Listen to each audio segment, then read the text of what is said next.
What's going on, guys? It's your man, Big Veg. You know what time it is, man. I am your Rockarazzi Media Ambassador, and I got another one for y'all. Represent for Young Atlas. You know what time it is, man. Team Young Atlas in the building, man. It's a Harlem thing. You know, we're here in the headquarters, so you know what time it is. You know it's going to be something serious because I'm on the red couch, and it's going to be something serious.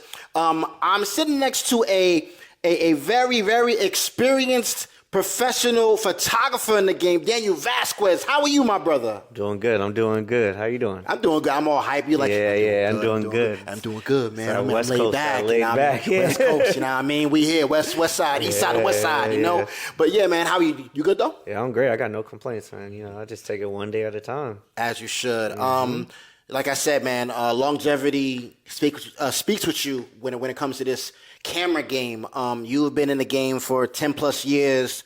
You've had a chance to, you know, be around the best, you know, being mentored by the best, you know, Johnny Nuñez, you know what I'm saying? Going to St. John's, right? Yes, in sir. Queens, St. right? Right? John's. Of course, born in Cincinnati. No, I was born in Brooklyn, but I was raised in Seattle. Seattle, West Coast, right? Cincinnati. Yeah. What's wrong, man? Yeah. Cincinnati's over there. Yeah. Seattle's over there, right? Yeah. That's what's up, though. That's what's up. So, I guess let's start from the beginning. Like, I guess coming into the game, I guess this started as a hobby, right? Starting up, I guess this started around when you was going to college.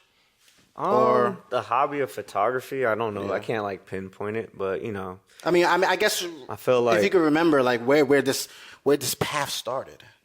I know, like, I have memories of probably like everyone like watching music videos and stuff like that. So I always like the storytelling in those music videos. Like I remember one that always comes to mind, and it might come up later as Nas, like one Mike in other music videos. You know, Nasir Jones, Queens. Yeah. And I bring up Nas and this because like one of my first concerts I ended up going to was a Nas concert back in Seattle right before I graduated. Okay. And then like one of the first big concerts I actually photographed was a Nas concert. Oh, wow, okay. So I always felt like Nas some randomly just kind of played a big role in like, I love the storytelling. And Nas is a great storyteller, so that definitely makes sense. But just like in like the music videos, obviously the music, and then like I would go to this first concert was like a bumper shoot. Seattle has a bumper shoot. That's what it's called. It's like their I guess like summer festival. So I did that when I was working. Photograph them out here. And now we'll get fast forward. You know, I did Hip Hop 50, which is Mass Appeal. Right. Hey, Mass Appeal, right again. You know, so it's like Nas has been that guy. Nas is shout out to Nas indirectly. You know, That's what's dope. That's dope. I guess where we can start is, you know, so obviously you do remember getting mentored by Johnny Nuñez. Yeah. That's like the king of the camera world when it comes to red carpets, events. Like he is like I swear to God, he has to have like 10 clones. You know what I'm saying? Like he had one. I'm joking, Johnny. If you watch this, I'm joking. I know you're one. I was making a joke. You know what I mean? But he's everywhere. Speaking of Nas, Johnny Nuñez got all the pics. You know, it's a lyric. You know, so so how did you meet him, and how did I guess this mentorship start where he took you under his wing? I think being right place, right time definitely helps with everything I've done. But I remember I was backstage at a Locks show at Webster Hall. Okay, shout out to Yonkers. I'd have to do my Googles, but it had to be 2012 probably. Wow. Early. Yeah, and at that day there wasn't that many photographers, but you know, Johnny's being everywhere. And not everywhere at one time. He can't be everywhere. Yeah. That he had a smaller friend that needed photos that night, but Johnny couldn't do it. So he's like, "Yo, I see you working here. If you want to help me out, go to this club and take some pictures of someone that's just there. It was like a birthday celebration. Of someone that was just at the club. That would pay Johnny, but Johnny's everywhere, so he can't do it. So, right. Everywhere, but not everywhere. Yeah. So that kind of was like. I was like, sure, you know, I'm like 22 or 23 at that time. So I was like, I'll go to the club. And it was Whip. So if you guys know, been outside back then, you know, Whip was popping. So probably the most bottles I've ever seen, especially being at that young age. It was wild. Was bottles, like one person, like just going crazy. So obviously it was his birthday and all that. So it was cool. And then through there, it's just kind of built trust and everything. I did that job for him. I guess it's not really jobs now. It never was like a job. That's the worst, the wrong wording. No, but like working under Johnny or like being mentored by him is like getting opportunities getting into doors I would never get into. So Johnny's really great at opening doors. So and then obviously learning how he shoots, where now it benefits me. He shoots for obviously like wire images, so they need their photos ASAP. Yeah. So just watching how he works with his assistants, or if it's just himself, and like how they get their photos out early, now transitions to what I do in my events. There's a lot of big events where you need your photos that night or during that event. So I've been able to like learn that, where some people take a few days or whatever. And they lose, right? Because and I learned that very young. Now it's a little easier with technology and everything. Back then it was a little, it was a little crazy. I guess what's I mean, you obviously learned a lot of things, but what's one thing that really stuck with you learning from somebody? What's one thing that stuck with you that you learned from him? You know, that you use to this day and beyond. Well, I think everything's it's outside of the actual camera skills, but it's just watching him network or work a room. You know, Johnny, everyone knows Johnny. He knows everyone, but like he'll know everyone's first name, know every detail about them. He'll connect someone to someone. He's a very big connector. Wow. So just watching how he's like, yo, you do this, I know that person over there. He'll literally bring them together, be like, yo, this is my man, this is my so and so. Y'all should connect, and then he'll just dip. So that's what funny. Like he'll just dip. He's like, yeah, I gotta go do. But like just watching how he works the room, and that's why people love him. That's the reason why he does what he does. You know. Shout out to Johnny, man, the legend, man, the legend behind the camera, behind the lens, right? Talk to us, man, about one of your dopest, I think, opportunities where you had a chance to follow and I guess photograph Jay-Z. Ah, yeah. The 40/40, right? Yeah. What'd you? I guess maybe my podcast. I think that's. I mean, bro, I did a little research. I did a little bit of research. Yeah, I don't really talk about that much, but I think I did talk about it. Yeah. That was kind of a moment for Johnny too.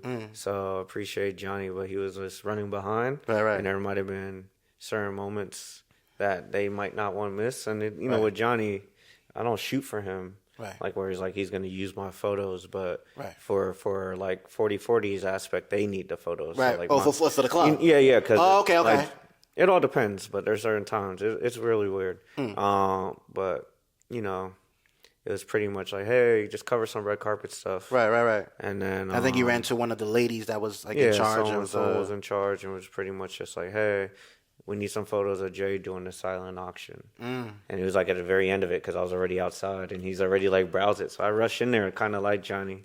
And he fires really fast. But Jay, Johnny goes. So I was like, I'm going to mimic Johnny in that sense. And I did that. Dope. Jay was like, you need to chill. It was just way too many flashes. Like, and he almost said chill out. No, he ain't say nothing, but you know that look came. He gave it a look. The guy wants that look, y'all. Yeah, you know. I do. Yeah, as a videographer, I know. Yeah, I was like, I need to just chill. But then after that, I was just kind of documenting just what's going on. That was actually over the night. Yeah, but that was a Robinson Cano charity event, and it was like a little bit after KD just signed with Rock Nation Sports. So that show, it was like obviously first athlete and everything. It was like that night or like that week. So KD was there, obviously a whole other people. So it was just watching Johnny then work the room when he got there. Right. It was cool, but for me it was just like I got a few pictures. I've only posted one. I think Johnny and Jay sharing a handshake. But I'm like those. It's just more moments for me just to be like, damn, this is cool. Right. I caught Hov, you know, one of the greatest artists of all time, like, you know, from Brooklyn, right? Oh, yeah. Hopefully I get to work with him again. You will. You will. Manifest that, King. Manifest that. The path hasn't crossed since then. It's been a while, but it'll happen. Who was, I mean, Jay-Z obviously was an opportunity, right? So who was like somebody that you ran into, you was like, oh, wow, like, I can't believe that I had a chance to take this picture of, like, whether it be a celebrity or not, friend or, you know, whatever, like who was that one person like you got that night, and at the end of the night you was like, yo, I finally got that guy or gal. Well, my first job was Dr. Dre. Dr. Dre. And just being right place, right. Oh, that's right, because was that the BB Kings that when you No, this was at the Beats. Oh, my boy that he DJ Zeke. Zeke, right, and he invited you to the after party. Yeah, he was DJing at the Beats store opening in Soho when they were in Soho. That's right. We got invited to the after party, and I was just hanging out there. the next thing you know, I was like, Saw Dre coming in. And... Yeah, but they asked me to take the actual photos, so I got able to do that. And back then, especially, like, I'd never done any industry event. Right, that was like one of your first, right? That was like the first, like, actual, like, right. Here's like major celebrities coming to an event and all Right. That's just like was surreal, just in the sense of like just all that. Now it's a little tough now because like I'm around so many people, so many people that do it, man. And I just don't take it for granted though. But like there's a lot of people I grew up on, right? So that's cool, you know. Yeah. That's what's up, man. But I try to like just remember that they are obviously they're superstars and but they're human. But they are human. So I'm like, I tried to step back because if not, I'd be starstruck and be probably moving a little differently that they wouldn't like, and that's why they wouldn't hire me. You know, so yeah. Gotta say RP BB Kings though. Oh yeah. Definitely. Mm-hmm. That's what's up. I'm kind of bouncing back and forth. So going back in time, I understand, and I looked up that one of your first jobs was a wedding, or wedding, or like the wedding realm in that. Like talk about that. Yeah, a few. I've done. Actually, I just ran into him. He came out here. He's from Seattle, but like Seattle. I did a wedding. I actually did video because they already had a photographer. Video? Yeah, I did just video of his wedding. And Really? Cool. Yeah, and we just actually reconnected like 2 weeks ago. And get out of here! I was like a big brother to me, but like he was like, yeah, we were just talking about that. How was that? How was that experience? Must have been crazy because it was like that was like one of your first weddings, right? Yeah, but it wasn't like a job. I was like, I'm gonna do it just off the love and everything. Oh, okay, so, okay. But it was still like I'm still like in work mode. Well, so, yeah, but pressure, that was cool to a degree. Yeah, pressure. But I feel a video. Obviously, there's a storytelling of a wedding. Yes. And I didn't know that back then, so I'm just like I'm just documenting everything. But it's easier and less pressure than a photography, in my opinion. You think so? For photos, because if you just happen not to be at the right place and you miss like the kiss. Yeah. You should be rolling on the video. Like, you shouldn't miss that. You know, a video, you're just documenting everything. True. You know, so like a photo, you might be jumping around, going to different angles, whereas video, it's a little less about movement and just capturing and like, you know, just documenting what's happening. So that is true. If you miss the kiss game over on video, you kind of want to run away. Then there's something wrong. But you like, want to hide under the table. If you're stuck trying to get to a certain area as a photographer, like, oh, maybe you're on the one side or the bride side, documenting her for like they just did the vows. And now you're like, oh shit, they're about to do the kiss. You got to get right into position for the kiss. So you might miss it depending on the venue. No doubt. You know, like that still would be an issue, but you'll get maybe one angle, whereas the video, you're not moving as much. Right. You know, you're just like capturing. So, but it was cool. Yeah, that was great. Dope. We were just saying, eventually when they, you know, renew their vows, I'll probably do the photos. There you go. And I don't really do weddings anymore. I've done one. I've done crazy. one for my friend. It's just don't have the time to. The business of it, I don't do it professionally enough, or not professional, but like consistent enough to where I can charge an arm and a leg. Right. Like some people do. So I hear like that. I hear that. Definitely hear that, bro. I can do a lot, but the pressure of that's a whole different pressure. Gotcha. Dealing with a lot of other clients. Okay. And dealing with it a different type of way than the kind of the events in that space that I'm in now. Yeah. Oh. So. What is like? I guess speaking of weddings, what is like your favorite genre of photography that you like to do? Is it events? Is it event photography? Obviously not wedding photography because you don't do much of that. But like, what is your favorite genre you like to capture? Well, concerts, of course, is always there's always high energy and a great time, especially if I get all access, you know, because now I don't got to worry about you only got you can't go back here. Well, not even that. Like if you're doing media, you usually get only 3 songs. Right. First 3 songs of each artist, if it's like a festival or if it's a headliner, you only get those 3 songs. Then you sometimes get escorted out the building. You know, so obviously having all access, you're able to just have that free range and actually create. Because if you only got 3 songs, you're on a time limit, you're on a time crunch. You gotta go. You gotta get the pictures. Depending on the artist, those songs will usually go quick. Yeah. I photographed Bad Bunny at Yankee Stadium, and I got escorted out when he started turning up. Really? Oh, that's that. Because media, that's how they do it. You know, they're like, all right, you get your 3 songs, and you get escorted to a section because people, I'm sure in the past, try to sneak and do other things. So right. They literally escort you to out the venue. Yeah, that's crazy. Bro. But it's cool. But like literally, as you're walking out the building, as the lights change, the lights change is like everybody fist pumping. The lights are going crazy, right? Yeah. So I'm like, damn, I don't want to be media. Like when I'm already spoiled when I'm like. Yeah. You know, I've been doing all access or getting hired. So I'm like, damn. I hear you, my that brother. one hurt. That one hurts you? Yeah. I guess my next question is, what has been like, and these are for photographers and videographers, camera operators coming up, right? What can you say is like the worst that has happened at an event where something has gone left with you, your camera, the situation, the event?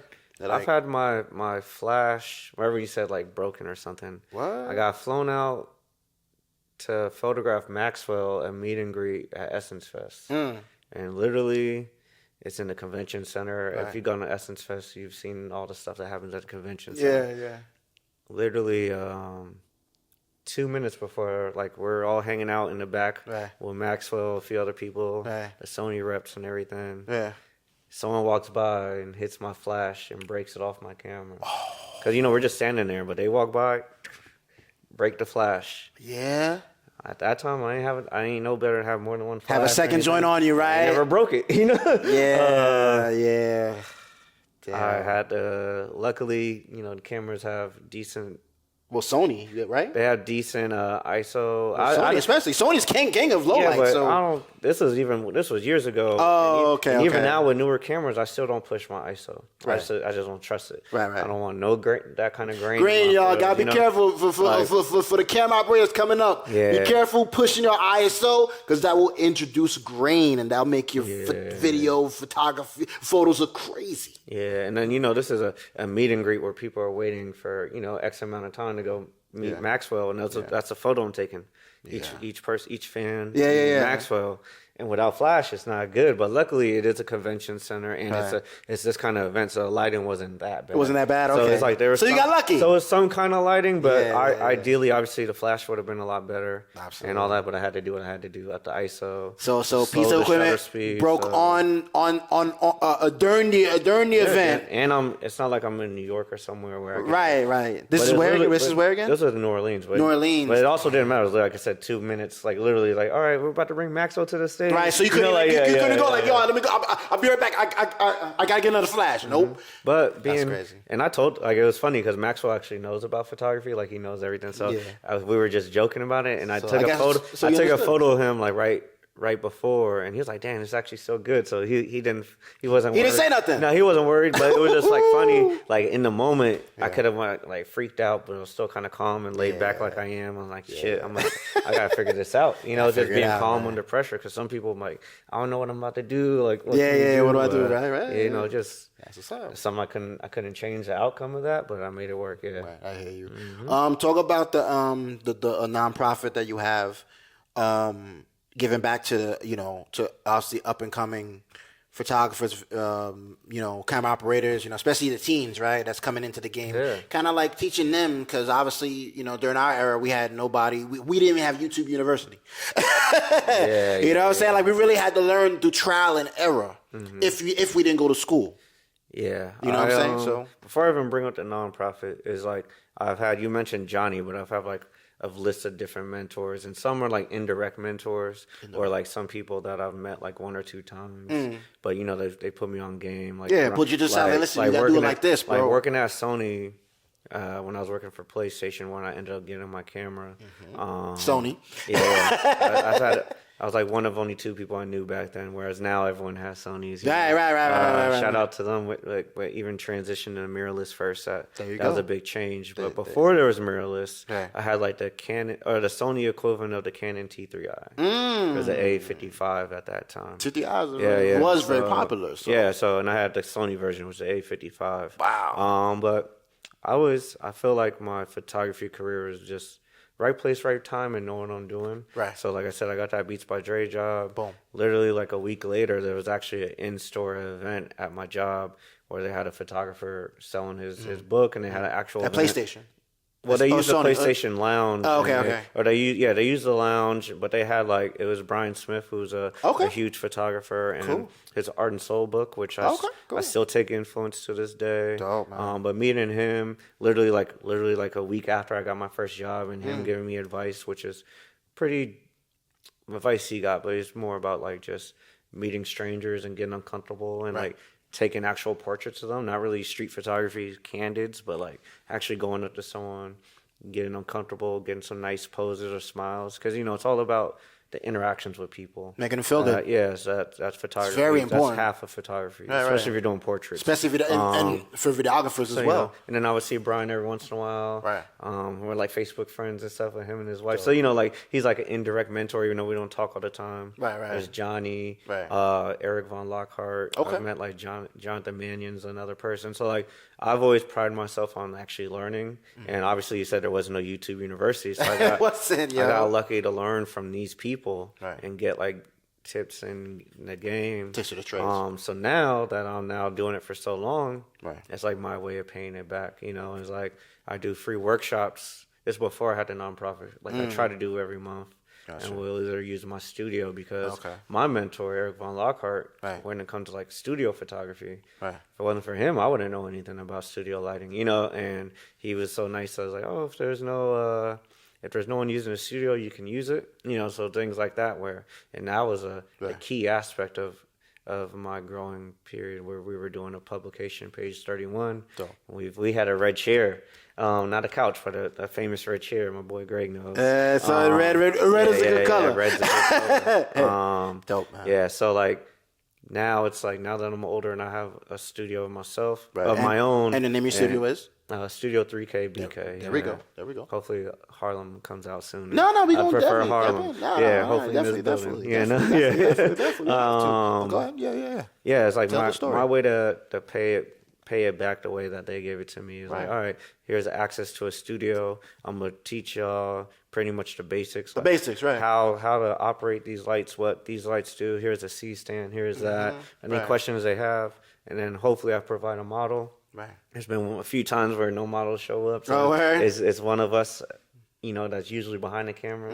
So those photos most people don't see, but it gotta do what you gotta do, right? But it don't matter because it's more about practicing and like learning how these lights work. Practicing the craft. Yeah, practicing the craft. But then because I was doing the monthly workshops, and then my studio partner, he already was thinking about starting his own nonprofit.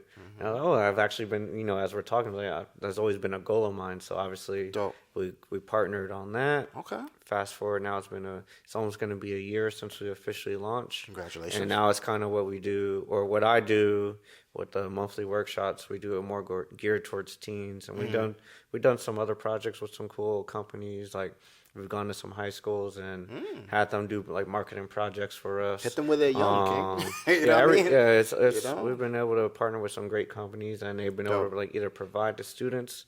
I've had interns for the past year, high school interns. So they've come to some events, or we do in studio stuff. So small little study now. Just teaching them, man. We got big goals in the next 5 years. So, don't want to rush. No, of course. Because everything happens when it's supposed to happen, right? You know what I mean?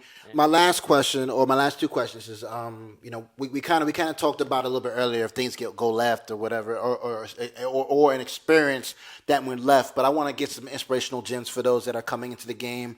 Anybody could go into a B&H. They can go into any type of store, you know what I'm saying? They get a camera, they get camera equipment, they get microphone, they get, audio equipment. It's very accessible to now get equipment. What are some gems that you could talk to those that are watching right now? They're seeing this interview. They're inspired to get into this game and become a camera operator, whether it be a photographer, videographer, or director, or so on, right? What are some gems you could talk to tell these brothers and sisters? I feel like reach out to someone that you're inspired by, and we are not even getting mentorship in that direct sense, but like we said it earlier. It's like, man, we wish we probably had some type of guidance from certain people. For real, yeah. But now we're in such a connected world that people see the DMs. Maybe they might not answer. Yeah. But there's a lot of times, like if I was to get a message like, "Yo, I really love your work," this and that, like. I would love to ask you a few questions. I'm already an open book, but like, don't be scared to DM people. Right. Especially photographers or other creatives, where even the superstar, the next level. You just never know, right? Creatives, you might be like, they might never answer, but 9 times out of 10, eventually they're gonna see it. If they don't see it, obviously we're all working or doing certain things, but they might see it, they might respond. And most people, if you word it properly, they'll respond. So it's like, don't be scared to ask for advice or like give them the flowers, and then obviously don't be like trying to trade time. Like, can I take you out to coffee? Or like one of those coffee don't get dates. too crazy. But, like if you have like a real simple question, you got to build a rapport with people. Right.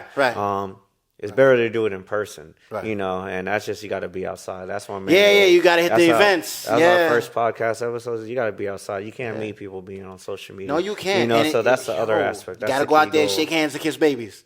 I get especially now. I try to take any opportunity that comes my way as long as it aligns with my schedule. Mm-hmm. If I don't have my daughter, or like I'm already at a job, but then someone's like, hey, later on after your job, there's another event. And if I'm already outside, 9 times out of 10, I might go, because you never know who you're going to meet. You never know who's going to be there, right? That was me last night. I went to a show last night, 10:30. Amazing time.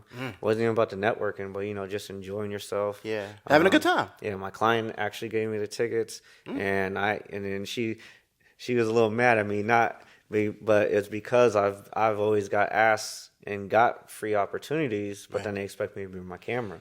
Oh, yeah. But I know she didn't, but I still asked. I was like, hey, just to let you know, I'm not going to have my camera. And she's like, Daniel, I would never ask that of you. But I was sometimes you got to say that, right? But because I told her, I was like, you'd be surprised, people that ask me. So I was like, yo, you got your camera, right, Veg? Like, man, you just invited me. I'm here. All right. So I get that so much. So it's like, I had to let her know. And I was like, I'm not expecting it from you, but it's better not to assume. So I'd rather just ask. Right. But it would have been I wouldn't mind shooting that show. There's a reason I went, because I'm a fan of the person, So Gotcha. Yeah. Gotcha. Okay. Mm-hmm. Okay. So last thing, you just spoke about your daughter and your scheduling and all that.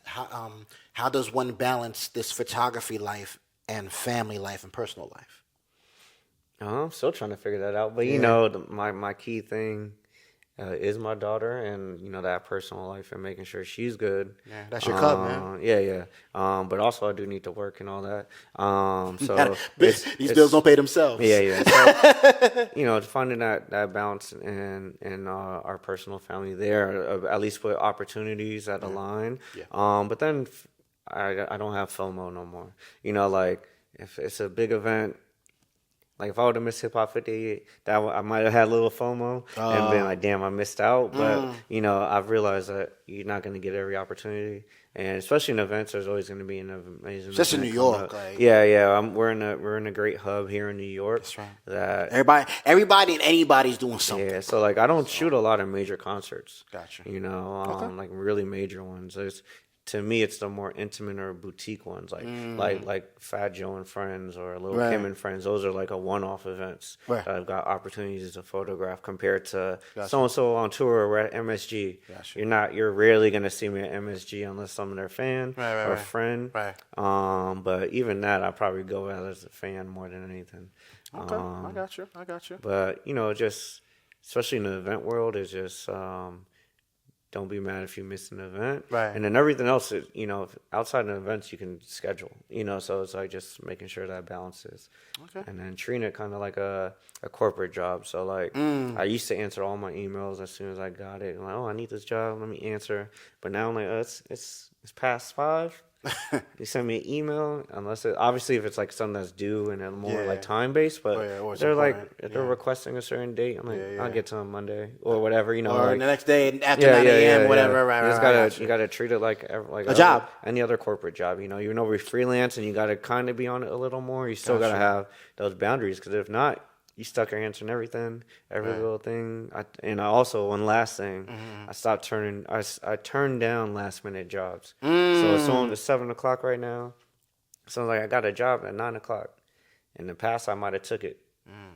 Now it's not worth it. One, you ain't planning enough for the photographer. Right. The priority's not there. The budget's really not there. Yeah, the budget's because the budget's already spent. Because it's last minute. Yeah. So it's like it's already on a bad aspect of whoever event it was planned not well on terms of the creative aspect and the documenting of your events, which is a key. Yeah. So. All right. Last thing, my brother. Tell them where they can follow you. So if someone wants to book you for any of their events, if they want to hit you up for the workshop, the nonprofit, if they want to talk to you, like you said, they want to DM you, they want to ask you a question, they want to tap into you and maybe get some information, on anything. How can they tap in? You can just Google Daniel J. Vasquez, and hopefully my SEO is right, and everything should pop on my Instagram, my social media. But my actual Instagram is Daniel Vasquez Photos. Everything's on there. My Frame of Mind project. All the links is there. We don't have a link tree. We built that into our own website. So it's like, there you go. But everything you need is there. Right. You could DM me there. It's just like text. I'm gonna answer it eventually, hopefully. See, be careful. Remember, we talked about that earlier, Danny. Come on, doggy. But if it's like camera related and all that, if you follow me on IG, TikTok, I don't really use that much, but it's the same thing. Daniel Vasquez Photos. Gotcha. I'm on Threads, same thing. Same thing. Everything's the same. Yeah. Right. That's what's up, man. My motto when it comes to this camera operating stuff is respect the shooter. You know what I mean? We should be respected at all times because we're the ones that's documenting the moments for people to replay back forever, ever. It's a balance. Ever. You know what I'm saying? And vice versa, respecting those that are documenting. But some I'm saying, but having too much ego sometimes. No, of course. But you know what I mean? Respect the yeah. shooter because we're there to capture the moments that people can replay back forever. Yeah, whether it be weddings, whether it be events. So I respect your craft, especially somebody in my nature as a videographer. Yes, sir. So I respect what you do, my brother, and I wish you more success. Yeah. And maybe we can work on something in the future. I would love to, follow you around or whatever with my videography, and maybe we can work on something. Yeah, we'll figure something out. Man. Definitely, man. Well, we here, man. You know what time it is. Your man, Big Veg, Young Atlas in the building. You know what time it is. We on the red couch, man. I mean, we with the Illmatic. I see Nas, right? I got you. Illmatic. Daniel Vasquez, man. Appreciate you, Thanks for having me. Much love. See you guys next time. Peace.